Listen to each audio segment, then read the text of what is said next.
Hey everyone, welcome back to scotTRANS. I'm Ollie and this week we're talking about harassment. So as LGBT plus people, we are more prone to face harassment than like other people, I guess. This is purely because we're seen as different, I think. I guess some people are just kind of scared of what they don't know or what they don't understand, and for whatever reason that seems to go through their brain as it's okay to harass these people. But it's not, and it's not fun to experience being harassed. To be honest, I haven't faced that much harassment like because of being trans. I've experienced more harassment on the side of like being queer in my sexuality rather than my gender. For instance, I've had like, I don't know, I guess lesbian slurs shouted at me quite a lot. I think because I've not been on T that long and I dress quite androgynously, a lot of people just assume that I'm a lesbian, which I'm not too keen on. That means that I get more of the like lesbian slurs shouted at me rather than the trans ones, which I guess kind of hurts a bit more because it means that I'm getting insulted and misgendered at the same time. Not a great combination really.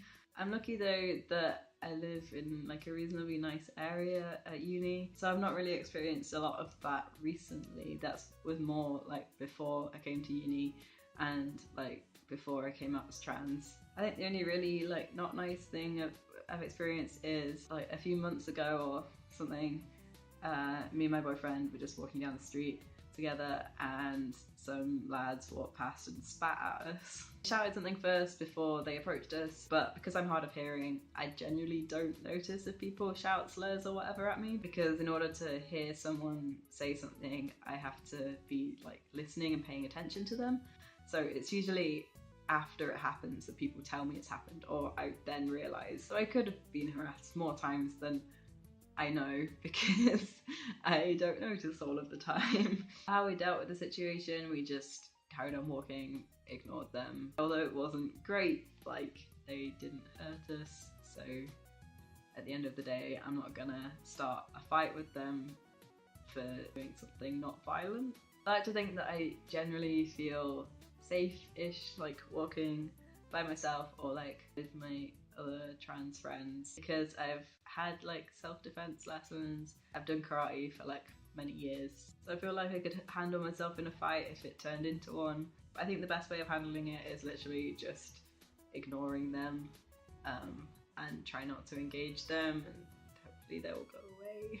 I think I'm lucky that I've never really been harassed in the male toilets. I think people are becoming a bit more understanding with that, although I know not in all cases. Literally the only time someone's ever said something, or that I remember, was me and two other people who are also trans guys but in the male toilets, and then some guy who had clearly had quite a bit to drink came up to us and was like, "Oh, what are you ladies doing hanging out in the men's bathroom?"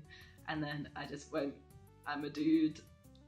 And he was like, oh, sorry. And he was like really nice about it. So I thought it was going to turn into something scary, but it didn't. It was fine. I don't know if maybe when I start to pass a bit more that I'll face more harassment because of it, because of the way I dress. It's quite femme sometimes, well, like today. So I might face more harassment for that if I'm actually being read as male and wearing it. But I don't know, I guess we'll have to see. I don't think that'll be trans related though. I think that'll be more like gay related. I think people assume that if you dress femme and you're a guy that you're gay, and then they shout things at you. It's a tough topic because I know it happens a lot to trans people, so I'd love to talk about it more, but I've just been incredibly lucky in the fact that I've not experienced a lot of it. So I think probably other people who are on in the week will have been talking a bit more about that, and maybe will have shared more experiences than I have and how to deal with it and stuff. If you have some tips to deal with this type of harassment, please leave in the comments. I'm sure everyone would appreciate the help and advice. And as always, if you like this video, give it a like and maybe subscribe to our channel. I make videos every Friday. I also just made my 2 months on testosterone video, so if you want to check that out, I'll put a link in the description and a thingy thing either here or here to link to my channel, so you can check that out if you want to. So until next time, I hope you all have a lovely week, and I will see you next Friday.